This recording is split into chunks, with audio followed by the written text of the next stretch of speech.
A months-long investigation by the 7 investigators and Scripps Television has found the reporting of use of force by law enforcement across the country and in Southeast Michigan is scattered at best and highly unreliable.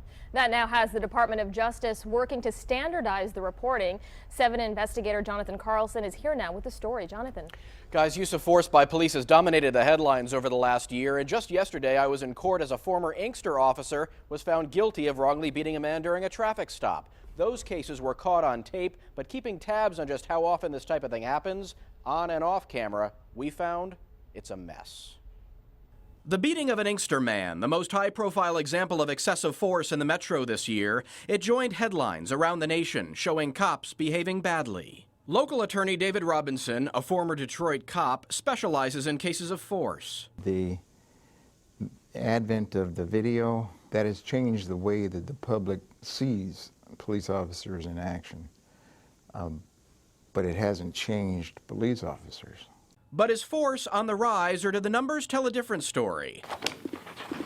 The 7 investigators pored over nationwide data, and of those police agencies surveyed, we found nearly half showed a decrease in force, and about a quarter showed an increase. The remainder fluctuated. Use of force against citizens in the United States of America is really very, very minuscule when compared to the number of police-citizen contacts that happened every year in this country. How does Michigan stack up? We crunched numbers from the Detroit Police Department, which showed a decrease in overall cases of force. And when we looked at the Michigan State Police, there was a trending increase.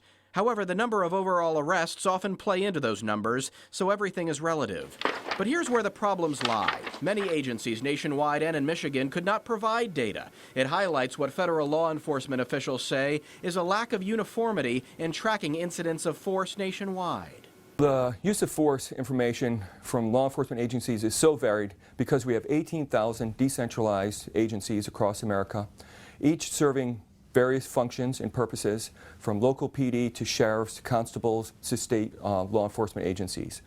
Each of these agencies have different information systems, different policies on use of force, and collect information in various ways. So while we can show you the trends we found, a nearly exact picture of where force stands nationwide isn't available to us, you, or the federal government for that matter. And that needs to be addressed, say officers. Every agency needs to have a good, solid record of the force that's being used by their officers and review of those situations. Now here's some more perspective. The data available is based on self-reporting by law enforcement. So in some cases, some departments may have tons of citizen complaints of force, but they decide when it rises to excessive. Jonathan Carlson, 7 Action News.